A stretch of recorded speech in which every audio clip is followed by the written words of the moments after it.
Hi, it's Leo back again with another video.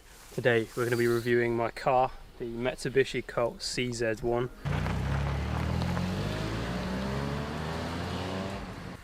I've been using for the last 2 years. Disgusting because I've had it at uni, but we're going to review it, kind of give my opinions. Should you get this as your first car? Move around. As you can see, I've put some stripes on the car, so I've got the 3-door design. It's got the CZ1 badge. There's also a CZ2 and CZ3 variant in this car that come with slightly larger engines, alloy wheels, more features such as air conditioning, and there's also a 5-door version of this car. So I'm just covering the CZ1, which is the one I have. Boot, as you do. Yep, so it opens. Inside you've got 160 litres boot capacity. Yeah. Round to the doors now. It's got quite large doors.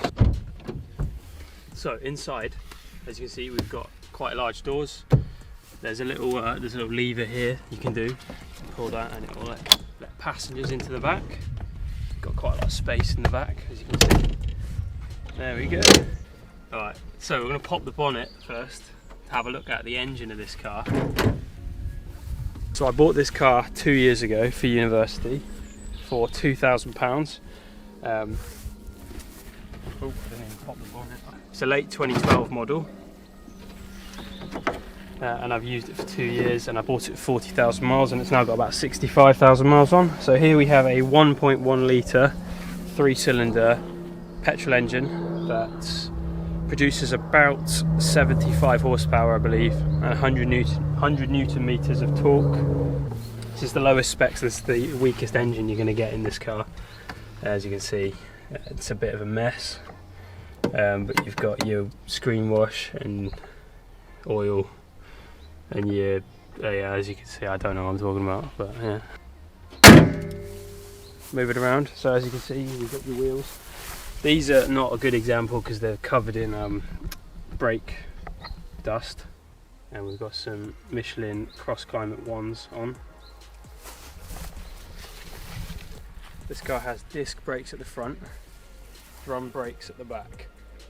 So if you're thinking of getting this car, one thing that is a positive about it is the tyres take ages to wear out.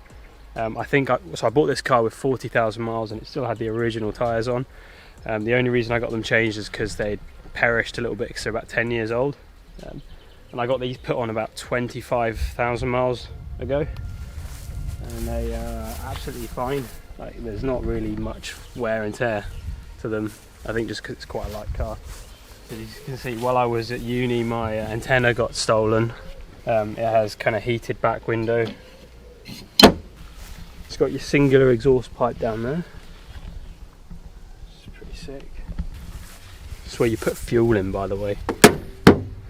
How small that is. It's like the miniature little window wiper. Basically, while I was at uni, I parked it underneath a lime tree, I think it was a lime tree, and it's just like covered it in like maple syrup. It's got a lock here. For some reason there's only one on the passenger seat. One annoying thing to kind of note, the back windows don't open. I know some cars they can open a little bit. These don't open at all. Yeah, cool car. Right, so next we're going to go in the car. We're going to take it for a little bit of a drive, and we're going to go over some specs. Right, we're going to cover what's kind of inside the car quickly before we take it for a drive. All scratchy plastic around. There's no like padding or anything. And we've got electric windows on the, let's stop the car for this. Electric windows on both the fronts. It's just scratchy. Door bin, plastic door bin. It's quite good actually, you can get quite a lot in it. And then your speaker here, which I've upgraded to some Pioneer ones. One thing I did find out when I was taking the door panel out was these tweeters are actually fake. So there's on the base spec model of this car, there's a wire going to there, but they haven't added any tweeters. So that'd be a good upgrade, a little cheap upgrade. You can lock the passengers' electric windows. Here we've got the fog light button, but it doesn't do anything to the car. Steering wheel, very basic. I think it looks really nice because it's got kind of the silver accents, but there's no like buttons or anything on it. It's just your basic steering wheel. And I think even though it's had 65,000 miles, there's no wear or tear on the steering wheel. So you've got your levers on the side, indicators, rotate for your lights. It's pretty simple. And then screen wash. Just hold that and it. Oh, I've left the window open. Yeah, it does that. Entertainment. You've just got a basic radio right here with an aux cable. So it's quite nice. It's got an aux built in, CD player, and then it's got a mode select. So this, you press this button to actually change the digital driver's display. So you can see your MPG. It says 23 because it's not usually 23. That's quite terrible actually. Oh, and how many miles you got left? So it says I've got like 280 miles left. And then it's got you got your heater. This car has no aircon because it's the basic spec. CZ1, and it's got a fan that comes out of all four. You can just rotate these. It's quite nice, but it would be nice to have aircon, especially on a day like this. And you can kind of change the direction of the air using this dial. Pretty standard. What I do want to say is this is quite a well-made car, because I've had cars before, or I've been in cars where these vents have just been flimsy and they've snapped, whereas I've noticed these just feel very sturdy, like they're quite thick plastic. I can't imagine these breaking anytime soon, which is quite nice. Gonna go into the glove box. It's probably full of just rubbish, but we've got the manual there. Just your standard glove box. A little release there. It's pretty standard. Right, so we've got a gear stick here. So it's a 5-gear gearbox with a reverse gear down there. To be honest, it's slightly notchy. That's to be expected with a lot of cars, but it does everything. It goes into gear, stays in gear very nicely. Yeah, quite a light clutch pedal. Got your handbrake. Very short, kind of. It's just nice. I'm going to say these are quite nice. Gear selector and handbrake. You've got your cup holders, 3 of them, and you've got your kind of car power supply here. A little bit of extra storage. This is quite a nice bit of storage for your phone. So you pull that down, and I've just got random stuff in the back, to be honest. But I'm going to go to the back of the car now. The thing about this car, the thing about small cars is you can sometimes find that there's not a lot of room in the back. Not the case here. There's like a lot of room, little ledge here. Annoying thing is you can't open these windows from the back.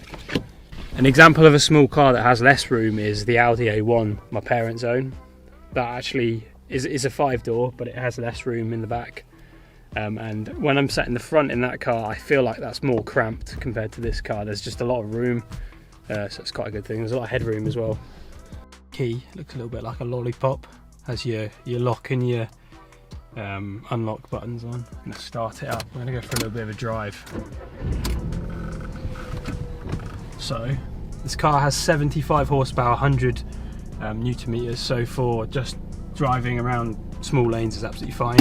I actually drive this on the motorway quite a lot and it's fine. You just kind of have to know when to shift down to 4th gear if you're going to go up a hill.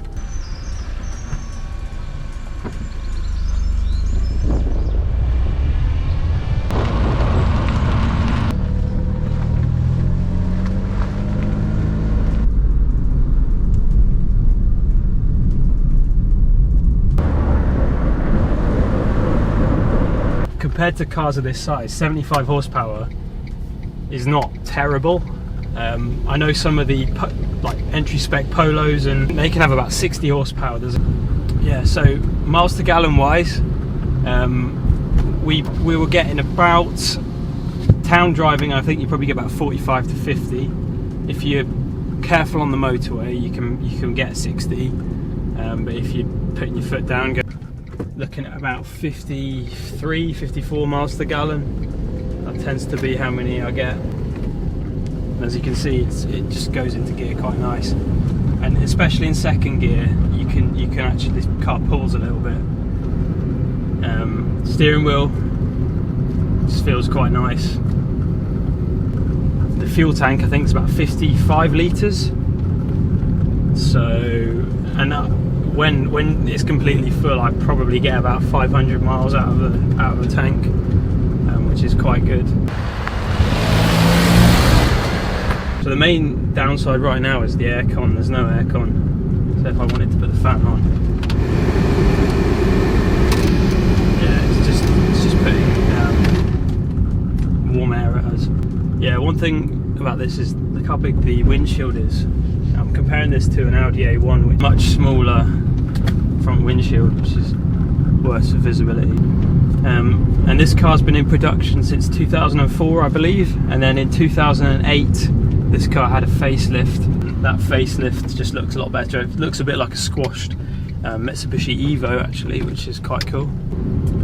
And then in 2013 they discontinued this car. So this is one of the latest versions of this car you're ever going to be able to buy, because this is a 62 plate, and I think 62 plate was the last plate that they released to this car before it was replaced by the Mitsubishi Mirage, which in my opinion just looks like a worse version of this car. The Colt sounds better, it's a nicer looking car. The engine is shared with the Smart 4.4, and the chassis is also shared with that car, and I believe this chassis comes from a slightly older Mercedes A-Class. So we're on a little bit of a bumpier terrain, and the suspension is good. Yeah. So over the 2 years I've had this car, I've had a few issues, but the main ones have been to do with the exhaust pipe. So when I first got this car, they'd obviously sold it to me with a fault code to do with the catalytic converter. So the catalytic converter had gone knackered after 40,000 miles. So we've ended up changing the catalytic converter. That's fixed that problem. They're about 70 quid for a new one. The next issue we had with the exhaust pipe was connected to the catalytic converter was the kind of mid-section of the exhaust. The muffler had just broken. It started rattling. I don't know why. It just started rattling, so we had to replace that. And then the rear bracket broke, so we had to kind of create a new rear bracket for the end section of the exhaust. So we've just had a few issues with the exhaust, the mid-section of the catalytic converter. Yeah, we've got the exhaust here.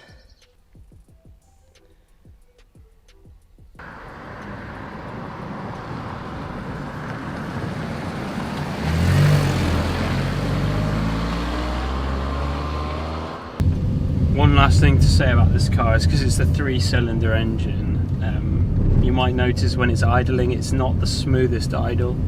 Like there is a little bit of a vibration you get through the seat and through the steering wheel. Overall I would recommend the Mitsubishi Colt CZ1 as a very good first car. If you can find one for a good price, low mileage, I can't see why you shouldn't pick one up, to be honest. It's a nice looking car and it's been quite reliable for me so far. So yeah, hopefully you guys enjoy. Be sure to subscribe and I will see you all in my next video.